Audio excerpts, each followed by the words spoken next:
Կապիտալի ուժը հաղորդման հովանավորն է անշարժ գույքի ոլորտում առաջատար Argo Realty ընկերությունը։ Այցելեք Կոմիտաս 19 կոտորակ 1։ Սա Argo-ի հասցեն է, որ գտնեք ձեր հասցեն։ Կապիտալի ուժը հաղորդաշարի ընթացքում հաղորդմանը հյուր եկած գործարարները հարցեր են ուղղում միմյանց։ Գործարարներից ոչ ոք չգիտի, թե իր հարցի հասցեատեժն ով է, եւ հաղորդաշարի հաջորդ հերթական թողարկման ժամանակ լսում է իր հարցի պատասխանը։ Այժմ մեկ տեսանյութով ձեզ եմ ներկայացնելու հաղորդաշարին հյուր եկած 5 տարբեր գործարարների հարցերն ու դրանց տրված պատասխանները։ Մեր հաղորդաշարին հյուր եկած նախորդ գործարար Ավետիս Խախամյանը հարց ուղեց հաղորդաշարի հաջորդ հյուրին։ Հարցը հետևյալն է. ինչով եք դուք կարողանում օգտակար լինել հայրենիքին, ապագա ուժեղ հայրենիքին։ Ձեր պատասխանը այս հարցի մեջ տեղավորվում է, ինչ կուզեք ավելացնել ով հարցին որպես պատասխան։ Գիտեք, թերևս ես ամեն ինչ անում եմ, որ տեսնեմ անգամ 1 դրամ ավել վճարած հարկը ինձ համար երջանկություն է, եւ մենք ավել հարկ ենք վճարում։ Օրինակ կազմակերպությունները առհասարակ դժվարանում են հարկեր։ Իսկապես դժվար է այսօր մեր երկրում աշխատել, հարկեր վճարել, աշխատուժ պահել, գրասենյակներ, շատ դժվար են։ Դժվարությունները բազմաթիվ են, որովհետև ես նորից եմ ասում, եւ շուկան է փոքր, եւ երկրի վիճակը այնպեսին չի, ինչպեսին ունեցել ենք նախկինում, նույն ապտագային խնդիրներով պայմանավորված, գործարարի համար շատ դժվար է անել բիզնես մի երկրում, որի ապագան, տեսլականը դու պարզ չես տեսնում, չգիտես վաղը ինչ կլինի, ուր կգնան այդ ներդրումները, հոդս կցնդեն, թե կշարունակեն լինել, բայց ես շարունակում եմ հավատալ, շարունակում եմ պայքարել եւ ինձ համար Հայաստանում 1 դրամ ավել հարկ վճարելը, 1 նոր աշխատատեղ ունենալը, փոխտնօրենները երբեմն ասում են, ինչու այդքան նոր աշխատակիցներ վերցնել եւ կարելի է բյուջեն ավելի սեղմացնել եւ նույն գործը անի 1 աշխատակից 2-ի փոխարեն, ինչը որ անում են շատ հաճախ գործարարները։ Իհարկե դա գրագետ բիզնեսի նայ մոտեցում է օպտիմալացնել ֆինանսները, որպեսզի ունենալ ավելի մեծ շահույթ, բայց ինձ համար յուրաքանչյուր նոր աշխատատեղը, յուրաքանչյուր նոր սկսնակ կադրին սովորացնելը, իդեպ մենք դա շատ հաճախ ենք անում, մեզ մոտ ոչ միշտ են որ կադրերը փորձառու կադրեր են գալիս, մենք հիմնականում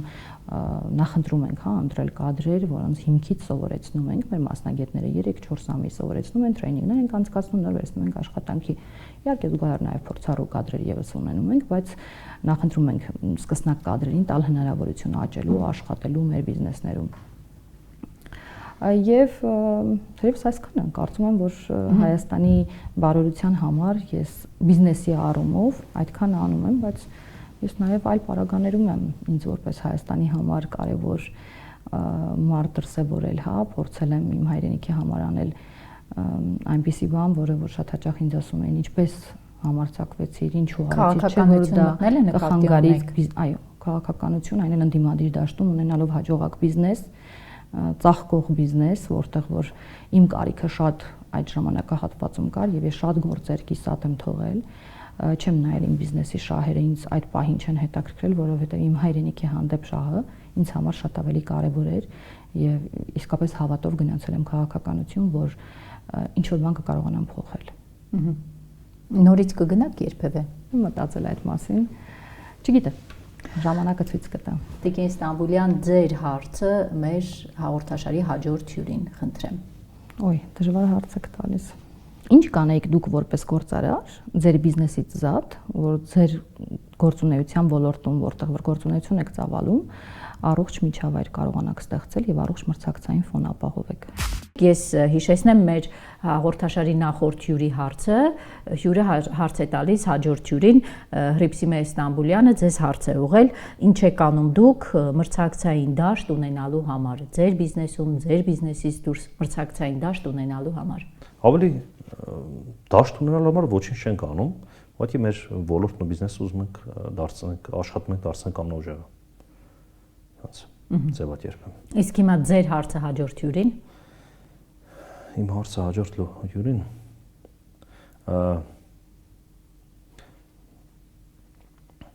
որն է հիմնական կետը,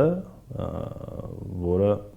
փոփոխությունների սկիզբ է դարձել իր կյանքում։ Ճնշման կետը, որը փոփոխությունների սկիզբ է դառնում։ Իսկ ձեր կյանքի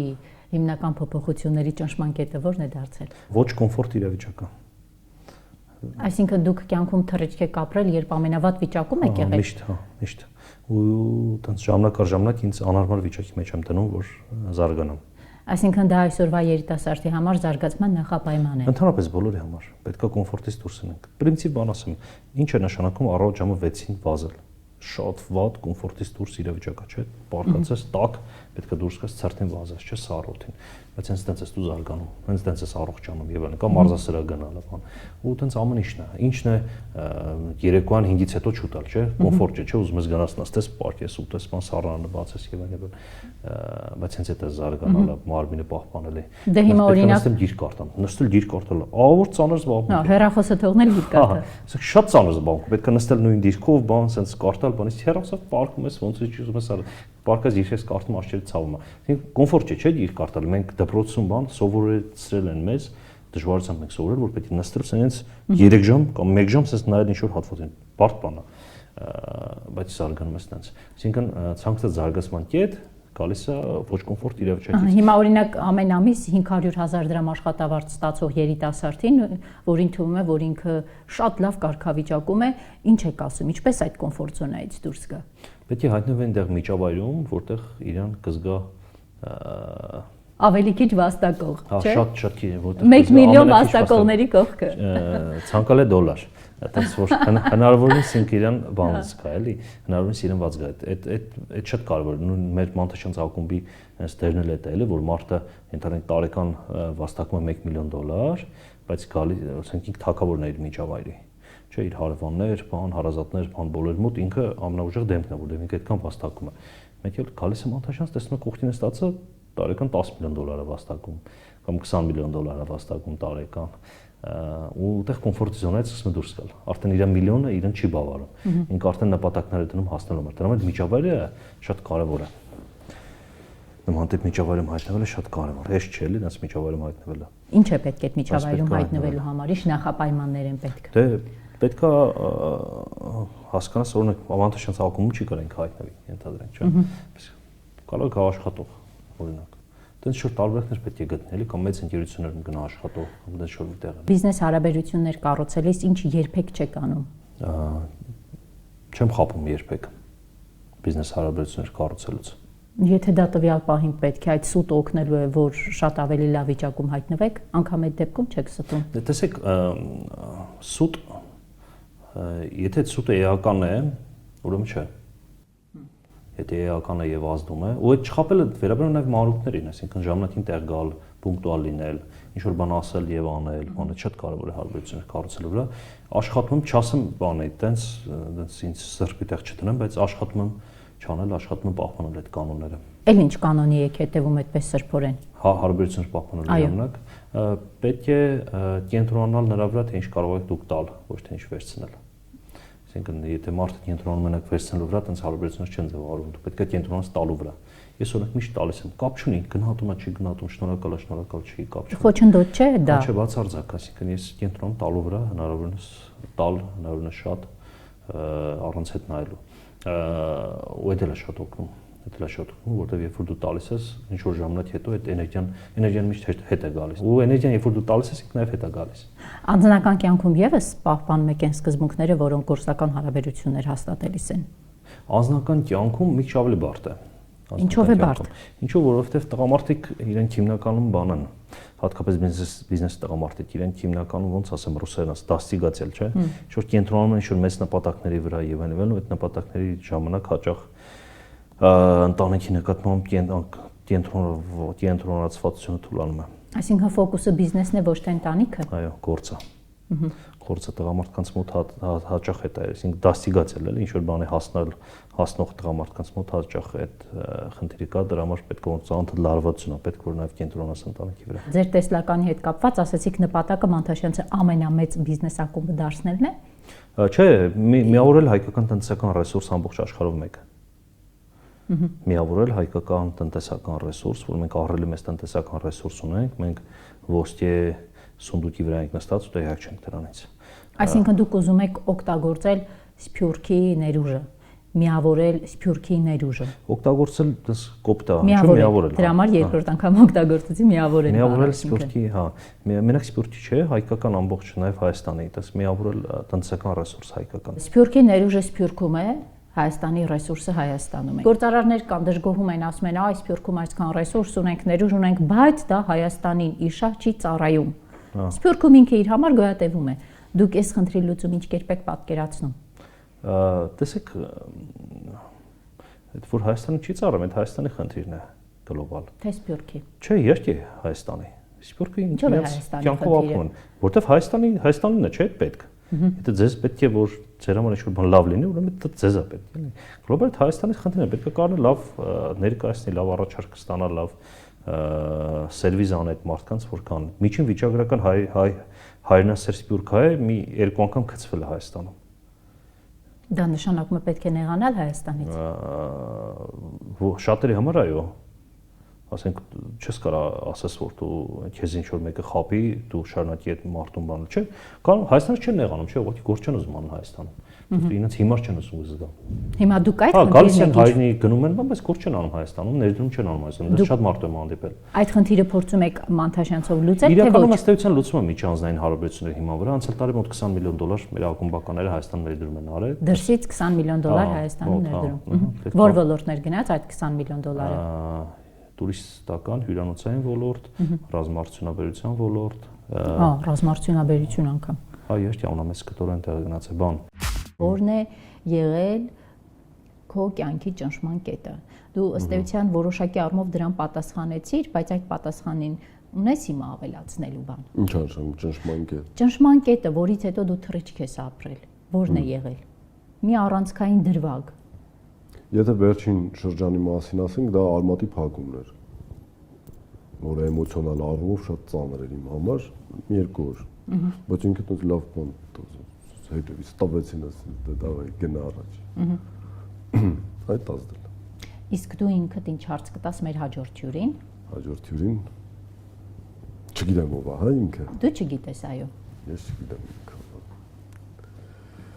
Ինչ հարցնենք։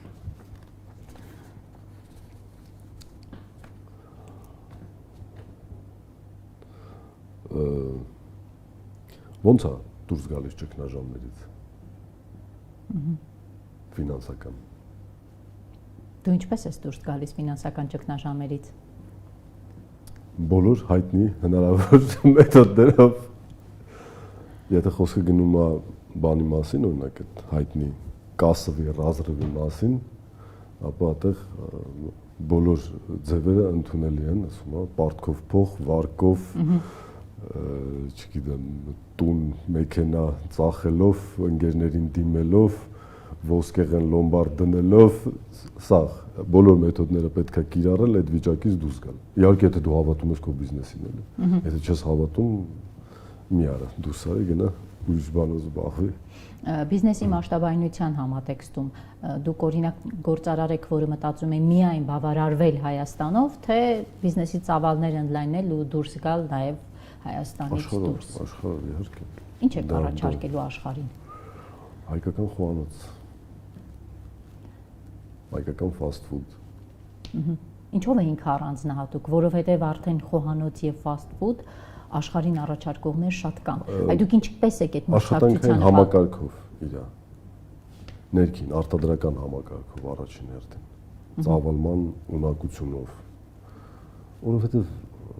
ես շատ եմ սրա մասին ասել, ժամանակակից աշխարհում, Երևանում կլինի, ամբողջ աշխարհում խոսել ռեստորանների ոլորտի հանրային սննդի մասին ու խոսել, որ պետք է համով լինի, չգիտեմ, ու պետք է սպասարկումը լավ լինի, դա ծիծաղալ է, այդպես պետք է լինի։ Բիզնեսը ավելորդ է, որ դրա մասին խոսել։ Եթե համով չի, մոռացանք, էլ։ Այստեղ խնդիրը ծավալվելն է ու սիստեմ կառուցելը։ Սիստեմ, որը կարա մետաստազներով ծավալվի։ Հայաստանից դուրս։ Հայաստանում եւ Հայաստանից դուրս։ Օրինակ, որ երկիրն է հիմա երբ խոսում ենք, որ երկրում եք ձեզ պատկերացնում։ Բոլոր երկրներում։ Դուք գործարար եք, որը մրցակցության մեջ պատրաստ է անել ամեն ինչ մրցակցին շարքից հանելու, թե պատրաստ է անել ամեն ինչ մրցակցի հետ համագործակցելու համար։ Դուք որ տեսակին եք Կա պատկանում։ մրցակցի հետ համագործակցություն։ Ինչ համագործակցություն մրցակցի հետ։ Այդ ո՞րն է։ Չգիտեմ։ Օրինակ կա։ Չեմ դրան էլ չեմ հավատում։ Չեք հավատում, որ հնարավոր է։ Հիմա կողբացի վրա հարևաններ ունենք, շփվում ենք, հա։ Ինչ որ կարող է փորձով էլ փոխանակվենք, բայց վերջո այդ մարդիկ են, որոնք նստած նայում են ու մտածում են ոնց այն փողը աշխատեն, որ դու ես ուզում աշխատես։ Հիմա ինչ համագործակցություն կար ատել։ Այսինքն մրցակցության մեջ ձեզ համար անընդունելի կանոններ չկան։ Մրցակցին պետք է հաղթել։ Այսինքն Մրցակցին պետք է հաղթել, սեփական բիզնեսը զարգացնելով ես հաղթել։ քո վաճառքի ցուցանիշները ավելացնելով։ Նաեւ, այո։ Հա։ Շուկայի նոր տարածքներ գրավելով։ Ընդհանուր մրցակցի տարածքը։ Այո։ Մենք Այսինքն իրարից ենք տարածք համագործակցությունը բացառում եք։ Մենք իրարից ենք տարածք գրավել։ Մի շուկա է, նես չի մի հատ շուկա Լուսնի վրա կա, մի հատ բանում Նեպտունի վրա, մի հատ էլ Երկիր մոլորակի վրա, մի հատ Երևանում նույն շուկան է։ Սաղ նույն շուկայի վրա ենք աշխատում, նույն շուկան գրավելու։ Մենք ձևականություններ անենք, չէ՞ բան։ Մենք բան ենք, շատ սիրում ենք իրար։ Հա, համագործակցում ենք։ Հա, հավաքվում ենք, զրուցում ենք, բան ենք անում, թե տրեյնինգներ ենք իրար հետ անում։ Ինչ բան է։ Ծիծաղալու եմ համար։ Ձևական։ Այո։ Հավաքվեք ինչ որ ուրիշ հարցերի շուրջ, բայց համագործակցություն, հա, կոլաբ կարելի է անել, միասնական օրինակ ռեստորան բացել, բայց փող աշխատել իրար հետ, հա, բայց եթե այլ համագործակցություններ չեմ պատկերացնում։ Մրցակցության մասին խոսեցինք, հիմա մի քիչ մեր երիտասարդներին պետքա մոտիվացնես։ Դավայ։ Արեք, այս հաղորդաշարի նպատակը, այս հաղորդման ստեղծման նպատակը նաև այսօրվա երիտասարդությանը մոտիվացնելն է։ Երբ ես որոշեցի նման հաղորդում ունենալ, նպատակս հետևյալն էր՝ ցույց տալ այսօրվա երիտասարդներին, որ կան մարդիկ, որոնք Հայաստանի այս դժվարագույն իրավիճակներում անգամ մնում են Հայաստանում են զարգանում, Հայաստանում են ստեղծում աշխատատեղեր եւ չեն մտածում իրենց ընտանիքներով արտագաղթելու մասին։ Հիմա այդ երիտասարդին, որը հիասթափված է, որը խնդիրներ ունի, ինքդ ինչպես կմոտիվացնես։ Նայեք, բանը, այս էլ նեղ անձնական հարց է։ Իհարկե մարդ, որը որոշել է գնա կամ բան, ես ոչ մեկի իրավունք չունեմ ոչ քննադատեմ, ոչ կոչեր անեմ, ես ինչեր, բայց ես իմ բանով կարամ ասեմ, իմ փորձով, որ եթե ուզում ես բիզնեսով զբաղվես, լավագույն մեկնարկային պայմանները դու ունես այնտեղ, որտեղ ձևավորվել ես, որտեղ մեծացել ես։ Դա անքննելի է։ Էֆեկտիվության տեսանկյունից դժվարություն կլինի, պատերազմ կլինի, սոցիալական խնդիրներ, քաղաքական, ինչ ուզում է լինի, ամենտեղ էլ իր դժվարությունը կա։ Այդ դժվարություններով հանդերձ ամենալավ մեկնարկային պայմանները դու ունես այնտեղ, որտեղ ծնվել մեծացել ես։ Այդ խնդիրներն էլ ես ավելի լավ տիրապետում, հնարավորություններին էլ ես ավելի լավ տիրապետում, ծանոթություն էլ ունես եւ այլն եւ այլն։ Իսկ ամենակարևորը իմ կարծիքով դա այդ ռիսկից վախենալն է, որ այսօր տանջում է մեր, չգիտեմ այդ որտեղից է այդ բանը եկել, այդ միֆականացումը ռիսկի եկել, որ վայ չի կարելի գնալ սկել, ամաչել այդ սկելուց կամ բանից, որ չստացվեց իմ մոտ, չի կարելի ամաչել։ Չի կարելի ամաչել։ Այն մարդիկ, որոնք գնում են, հա բիզնես են դնում ու սկում են, իրանք հերոսներ են։ Բոլոր Հայաստանում բիզնեսով զբաղվող մարդիկ կապ չունի, հաջողվում է իրանց մոտ, չի հաջողվում, իրանք հերոսներ են։ Գնացեք, կրկնեք այդ հերոսությունները, որովհետև այդ անհաջողությունների ճանապարհը բերում է հաջողության, դա անխուսափելի ճանապարհ է։ Հեծանիվ քշելու բաղկացուցիչ մասը հեծանիվից ընկնելն է։ Առանց ընկնելու չի կարա լինի հեծանիվ քշել։ Ուրախացեք ամեն ընկնելուց, որտեղ եւս մեկ քայլ մոտենում եք քշելուն։ Կապիտալի ուժը հաղորդման հովանավորն է անշարժ գույքի ոլորտում առաջատար Argo Realty ընկերությունը։ Այցելեք Կոմիտաս 19 կոտորակ 1։ Սա Argo-ի հասցեն է, որ գտնեք ձեր հասցեն։ Այսինքն գործարարի համար առաջին խնդիրը, որը պետք է լուծի, թիմը, երկրորդը թիմից հետո գաղափարը, որը արդեն թիմն է քո հետ մշակում։ Հետո արդեն գումար ճարելը։ երրորդը գումար գտնելը։ Այո։ Եթե թիմն ու գաղափարը լավն է, ասեմ ավելին, գումարը շատ հեշտ կգտնվի։ Շատ հեշտ։ Երբ թիմն ու գաղափարը լավն է, երբ ուզում ենք ընդամենը գաղափարային մակարդակով, երբ մի տարի առաջ ինձ պետք էր 2.6 միլիոն եվրո։ Դա տևեց ինձ 2 ժամ։ 2 ժամ ես այդ գումարը հավաքել եմ 20 գործարարի միջոցով։ Իտալիայում հյուրանոց առնելու գաղափարի մասն էր։ Գաղափարը կար, թիմը կար, որ պետք է անի, ես ներկայացրեցի ոնց պետք է անենք, գումարը մի ժամվա, 2 ժամվա մեջ հավաքվեց։ Բագուր, ինչ ասել է լավ թիմ։ Երբ դուք ասում եք պետք է առաջինը թիմը լավը լինի, հետևապես ինչ եք պատկերացնում, մարդիկ են, որոնք ձեզ նման են մտածում, ձեր արժեքային համակարգի կրողներն են, ձեր նման դժվարություններով են հասել ինչ-որ բանի, ովքեր են այդ մարդիկ։ Ձեր նման մտածելը շատ կարևոր է հասկանանք, որ ձեր նման եթե մտածեց, այդ լավ չի, թե ամբողջությամբ նույնությամբ նույնն է մտածում, դուք ինչ պետք է ասի, հա, էդի չեղավ թիմ։ Ինքը պետք է ունենա անպայման այլ կարծիք, պատասխանատվություն կրելու զգացողությունը, պատրաստ լինի ձեր հետ վիճել, բանավիճել, որ ինքը տանի իր կարծիքը առաջ, փորձեք դուք տանեք իրար, բայց ինչով լինեք իրար հետ բան, ոնց որ նույն նավակի մեջ գաղափարական, այսինքն դուք պատրաստ եք, դուք տեսնում եք, դուք պատրաստ եք, որ այսքան պետք է գնաք, որ դուք այսքան տարի փող չպետք է աշխատեք կամ պետք է աշխատեք, այսքան դուք պետք է տանջվեք, դուք գիշերը պետք է քնից ելնեք, դուք էս պետք է անեք, դուք այն պետք է գաղափարական իրար հետ եք, մի նավակի մեջ եք։ Եթե դուք գաղափարական մի նավակի մեջ եք ու մեկը մեկին լրացնում եք, մեկը պատրաստ է այս բան մարքեթինգով զբաղվի, մեկը պատրաստ է պրոդուկտով զբաղվի, մեկը էս, դա լավագույն թիմն է։ Եվ դուք իրար նկատմամբ որևէ բան չունեք, դուք նույն վիժնը ունեք, վերջնանպատակը դուք բոլորդ իրար հետ նույնն եք տեսնում, ձեր վերջնանպատակը ո՞րն է։ Այդ ամենակարևոր հարցերից մեկն է։ Դա էլ է իմ կյանքում ռադիկալ 8 տարվա մեջ փոխվել, 8 տարի առաջ ուրիշ ձև էի մտածում, հիմա ուրիշ ձև։ Ինչ ձև եք մտածում 8 տարի առաջ։ 8 տարի առաջ մտածում էի, երբ մենք նույնիսկ 7-8 գործընկերներով, գործարարներով բանավիճում էինք, երկու խմբի էինք բաժանվել, արդյոք պետք է իմանալ քո բիզնեսը սկսելուց, դուք արդյոք պետք է իմանաք, թե ինչ եք ուզում անել, վերջնանպատակը որն է։ Բա չիմանամ։ Չէ, հենց այդ եմ ասում, վերջնանպատակը։ Մենք ինչ էինք ասում էինք եղբայր, դե մենք հիմա որոշել ենք, որ այստեղ բացում ենք, բան, իրար հետ բացում ենք 5 ռեստորան։ Չէ, ասում է եղբայր, լավ 5 հատ բացեցիր, հետո ինչ պետք է անես։ Դե ասում ենք, հետո կգնանք երևի Ռուսաստանում կբացենք։ Ասում է, չէ, բա հետո։ Արա դե ասում եմ, հետո մի 10 տարի հետո էլ կարող է գնանք Ամերիկա, բա լավ, հետո։ Ասում է, հետո ուզում այն ամենահետոն, լավ, քո նպատակը վերջինն է։ Վերջնակետը ո՞րն է։ Որն է, աշխարհով մեկ ունենալ 1 միլիարդանոց կամպանիա, թե ունենալ էս, արա ասում ձեր բան, ես ինչ հնարավորություն ունենք անում ենք, էլի։ Հա, այն մյուս ընկերները ասում են, դե իմ հնարավորության սահմաններում անում ենք, հետո ցույց կտա ուր ենք գնում։ Ասում է, չէ, այտենց չի։ Որտեվ որ դու քո նպատակը դնում ես, քո այս առաջի քայլերը ռադիկալ փոխվում են։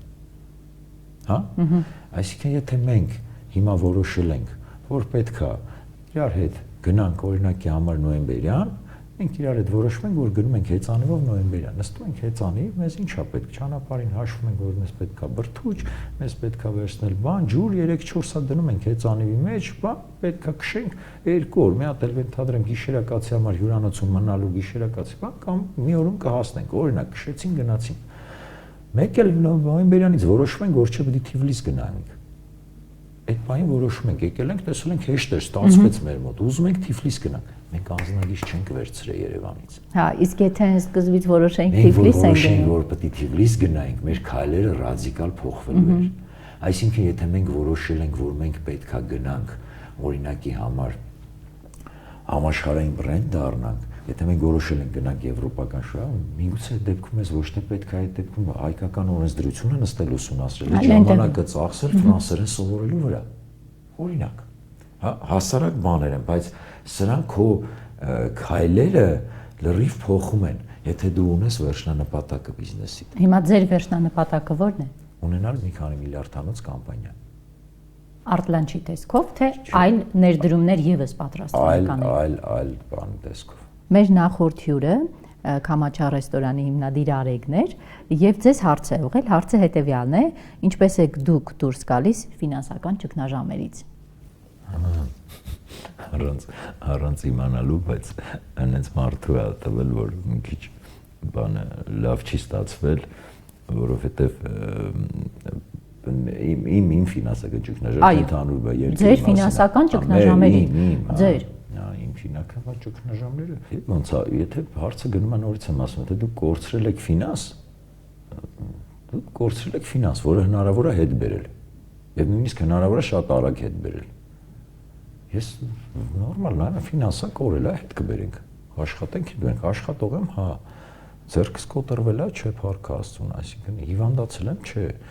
ուղղակի դեռ աշխատում է հա ուրեմն կարող եմ հետ բերեմ ֆինանսա կորել է ժամանակն է ափսոս ժամանակը չկոր այ ժամանակը հետ չեմ կարա բերեմ ֆինանսա հիմա եթե ֆինանսը կորցրել ես ճգնաժամ է ֆինանսական ճգնաժամ է մեկ դեպք չի եղել երկու դեպք չի եղել սենց եղել է գար դրում ենք արել կորցրել ենք 700,000 ընդեղ 500,000 ընդեղ 100,000 ընդեղ կորցնում ենք նորից սկսում ենք աշխատել նորից պայքարում ենք նորից բարձրանում ենք գնում ենք ներդրում ենք անում էլի մի բանը ստացվեց դե այդ գիտեք ոնց է բանը սիրում եմ մարդիկ սիրում են տեսնել ես չէ երևացող կողմը լավ կողմն են տեսնում են հետևի դժվարությունները բան չեն անում եւ բնականաբար բիզնեսմենն էլ չի սիրում այդ իր դժվարությունները բայց մի հատ փաստը որ արդեն իմ բերանից դուրս է եկել դա քարակ ֆիքսեք որ ես մեկ հաջողության դեպքի հետևում 5 չհաջողված դեպք կա այդ ձեր մեջ վերցնեք ու պատկերացնեք որ արդեն ինչքան դժվարություններ են եղել բայց դրանք փառք Աստծո ֆինանսական են եթե դժվարությունը ֆինանսական է իրաները լավ բան ունեն եթե հարցը լուծվում է բանով ֆինանսով դա դա խնդրեմը լուծում է դա խնդրեմ չի դա ծախս է եթե խնդրեմը լուծում է ֆինանսով դա ծախս է եւ հիմա ձեր հարցը մեր հաղորդաշարի հաջորդ հյուրին իմ հարցը հաջորդ հյուրին եկեք մտածեմ ուղարկեմ չէ պետք է ասել դա եկեք քանի որ ես այդ ինձ շատ հետաքրքրում է հուսամ իմ ելույթն էլ լսած չի լինի կամ ինքն էլ իր կարծիքը բնականաբար կունենա բիզնեսմենի ամենակարևոր հատկությունը որը պետք է լինի բիզնեսմենի ամենակարևոր հատկությունը ինչը չունենալու դեպքում մարդը չի կարող բիզնես անել Իդեպ հարցը ձեզ է տվել Բակուր Մելքոնյանը Արտլանչի հիմնադիր, որն է գործարարի ամենակարևոր հատկությունը, որը չունենալու դեպքում մարդը երբեք չի կարող բիզնես անել։ Ռիսկ անելու, կշռված ռիսկը վերցնելու ունակությունը։ Որովհետև անգամ ամենաբարեխիղճ, ամենապարտաճանաչ, ամենաաշխատասեր, մաքուր, զուլալ, հալալ մարդը, եթե կյանքում ռիսկ չվերցնի իր վրա, ինքը չի ունենա լուրջ հաջողություններ։ Այսպես կանչված ռուսներն ասում են, չէ՞, кто не рискует, тот не пьет шампанское, այնպես չի որ խոսքը ծանոթ։ Եվ պարոն Պետրոսյան, հիմա ձեր հարցը մեր հաղորդաշարի հաջորդ հյուրին, որի մասին դուք չգիտեք։ Իր կարծիքով բիզնեսում հաջողվելու համար ինչն է ավելի գերադաս կանխիկի հոսքերի եւ դրամական հոսքերի գրագետ պլանավորումը, թե ստանձնած պարտավորությունների թե թղթային, թե ոչ թղթային անվերապահ կատարումը։ Իսկ եթե դուք ինքներդ ձեր հարցին պատասխանեք, ինչ կասեք։ Երկրորդը իհարկե իմ կարծիքով։ Եթե մարդը միշտ ցանկացած ժամանակ խուսափի ռիսկ վերցնելուց իր վրա, ինքը երբեք փողի տեր չի դառնա։ Կյանքում պետք է ինչ-որ մի օր, ինչ-որ մի ռիսկային բան անի, որովհետև սովորական բան անելուց օրինակ ձեռներեց, հա, պարտաճանաչ ձեր ասացի, պես կյանքում մարդ չի խափե, բայց հիմա որոշել է, չգիտեմ, խոզ պահի։ Հա դե ինչքան է խոզը պահի, 60 միլիոն հատ խոզ չես պահի, հա կապրի, նորմալ կլինի, սոված չի մնա, բայց մեծ փողերի երբեք չի հասնի։ Այսինքն մեծ փողերի հասնելու համար պարտադիր է ռիսկի դիմելը։ Որոշակի տեղերում կշռված, հաշվարկված պետք է ինքը ռիսկ վերցնի։ Կշռված ռիսկը ո՞րն է։ Ռիսկը ինքը արդեն իսկ անկշիռ չէ։ Ռիսկը ինքը նման է դեղամիջոցի։ Երբեմն ինքը կարա պերեդոզ լինի եւ մարդը խնդրեմ ունենա։ Հասկանում եք։ Բայց ինքը առանց իրա չի լինում, ոչ մի շարժիչ ուժ։ Եվ ռիսկը դա հենց դրա մասին եմ ասում, տեսնել այն ինչ որ ուրիշ մարդ չի տեսնում։ Այսինքն ինքը պետքա ինտուիցիա ունենա, պետքա գտնի սովորականի մեջ գումար շահելու եւ ավելին անելու, ավելի լավը անելու բանալին, բանաձևը եւ նոր բան ասելու շուկային, հա, չգիտեմ, կլինի դա հաշվապահական հաշվառման outsourcing, լոգիստիկա, քաղաքաշինություն, պահպաղակի արտադրություն, թե կահույքագործություն ընդհանրապես կապ չունի, բայց նոր բան ասելու բանալին ինքը պետքա տեսնի եւ ռիսկ իր վրա վերցնի այդ ամեն ինչը անելու։ Okay։ Եվ այդ երրորդ հատկանիշը, երբ որ գումարենք, այդ 3 հատկանիշը համատեղ եթե լինի, բիզնեսմենը անպայման կհաջողվի։ Եթե 3 հատկանիշ ունի եւ կան ամենակարևորը այդ ռիսկի գործոնը, պարզ է, որ կա նաեւ կորցնելու գործոնը, հետեւապես հարց ռիսկով ինչ որոշում եք կայացրել, որի արդյունքում կորցրել եք։ Սխալ է եղել որոշումը, կորցրել եք, բայց ռիսկով գնացել եք դրան։ Բան, այո, եղել է իմ կյանքում էլ եղել տենց բոլորի մոտ էլ ինձ թվում է եղել է տենց մեկը չկա, որ ասի որ ես միշտ հաջողվել եմ։ Ես օրինակ բրենդային շորերի բիզնես որոշեցի մտնեմ եւ այդ բիզնեսը ծախողվեց։ Որքան կորցրեցիք։ Բավականին մեծ գումար կորցրեցի, $500,000-ից ավել, այսպես դոլարով։ Տապալումների ժամանակ հաջորդ քայլը անելու համար ձեզ ինչ է պետք։ Ոչ մի բան,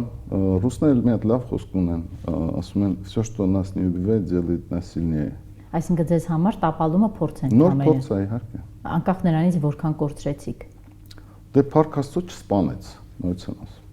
Եթե չսպանեց, ուրեմն всё, հաստատ դուրս կգանք։ Երբ խոսում ենք կորուստների մասին, կորուստներ նաև կայացված որոշումների հետևանքով լինում են մեզ շրջապատող մարդկանց միջավայրում։ Բիզնես գործընկերներ եք կորցնում, նորերին եք ձեռք բերում, դա ձեզ մոտ ինչ կերպ է տեղ ունենում։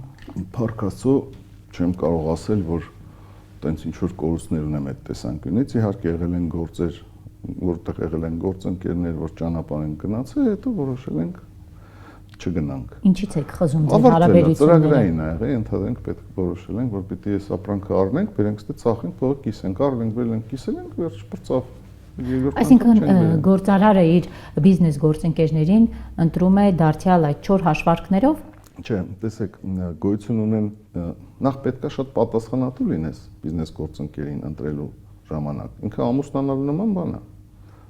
Անկամ այո, շատ պատասխանատու է։ Ճիշտ է, խնամախոս չես գնում, բայց հետևանքները բիզնեսի, եթե սխալվել ես, հա, մոտավորապես նույնն են, ինչ որ սխալ ամուսին կամ կին կընտրեիր։ Դառնում է կինո, պատմություն, միջև անգամ մարդասպանություններ կարող լինի։ Դրան համար հայտնի բան է, ինձ թվում է բոլորս էլ լսել ենք, այս օրթախները կռվան, տվին իրար, ինչ արին, անգամ երկու հարազատ աղբեր, երբ որ գործ են անում, Փառք Աստծո, մենք տենց բանի կարոտենք, բայց լսել ենք, որ գործնական հարաբերությունները բերում են, որ աղբերները հարազատ մի մորից մի հորից դառնում են թշնամիներ։ Քաղաքում հայտնի դեպքեր կան։ Դրա համար են ասում բարեկամի հետ կեր խմի, բայց բիզնես մի արա։ Ճիշտն ասած, դա մի քիչ բան ես դա չեմ ընդունում, իհարկե, տենց բան չկա, մարդը մարդ լինի, բարեկամ չի լինի։ Հա, բայց ես դա ուրիշ ձև կմեկնաբանեմ, գործընկեր ընտրելու ժամանակ պետքա մարդ վերաբերվի այդ երևույթին ամուսնանալու նման։ Ոնց որ ամուսին կընտրես կամ կնիկ, որովհետև պետքա բոլոր կողմից այդ մարդուն գնահատես։ Ինքը տաքարյուն է, որոշումներ կայացնելուց կարող է պատահի էմոցիոնալ ֆոնի վրա սխալանի, թե սխալ չանի, կրիտիկական պահին իրան ոնց է դրսևորում, ընդհանրենք չգիտեմ, 1000-ը հարց կա, բիզնեսը ճանապարհ ես գնում, տան մեջի խոսակցությունը դուրս կհելնի, թե չի հելնի, հասկանալ չէ ինչ մասն է խոսքը, ինձ վստահ եմ հանդիսատեսը լավ կհասկանա։ Հիմա դուք որոշումներ կայացնելիս տաքարյուն եք, թե ոչ։ Չգիտեմ, որոշումներ կայացնելիս տաքարյուն եմ, բայց որոշումները կյանքի կոչելու ժամանակ ես մի հատ կանոն ունեմ, պետք է սպասեմ 2 օր անցնի, որ արդեն իմ խասյաթը իմանալով, որ սառը մարդ, եթե տաքարյուն է, ինքը պետք է իմանա, որ ինքը տաքարյուն է, ինքը պետք է իմանա, որ ինքը կարող է պատահի այդ պահին արտահայտվի սխալ բան ասի, եւ այդ իմանալուց հետո արդեն ինքը ուրեմն նշանակում է բան պետք է չասի, ինքն իրան հասկանա, ներվայնանա, գնա միգուցե ինքն իր մտքում կամ մի ուրիշ տեղ իր ջղայնությունը հանի, բայց որոշումները, արձագանքը, հետևանքների ծնելը, հա, ընդհանրենք հասկացար, որ քո գործընկերը կամ քո մատակարարը կամ շինարարը ինչ որ քեզ ֆռցնում է, օրինակ։ Այդ պահին, եթե դու այդ իմանալուց հետո անմիջապես վարկագիծ դրսևորես, դու կարող ես սխալված լինես, կարող է անհամաչափ պատասխան տաս, ենթադրենք, անհամաչափ ուժ կիրառվի, նկատի չունեմ ֆիզիկական ուժ, իրավաբանական եւ այլ, կամ թեկուզ խոսքային։ Դրա համար պետք է սպասես, սառես, հասկանաս բոլոր հանգամանքները մանրամասն վերլուծես, նոր քայլեր տան։ Կապիտալի ուժը հաղորդման հովանավորն է անշարժ գույքի ոլորտում առաջատար Argo Realty ընկերությունը։ Այցելեք Կոմիտաս 19 կոտորակ 1։ Սա Argo-ի հասցեն է, որ գտնեք ձեր հասցեն։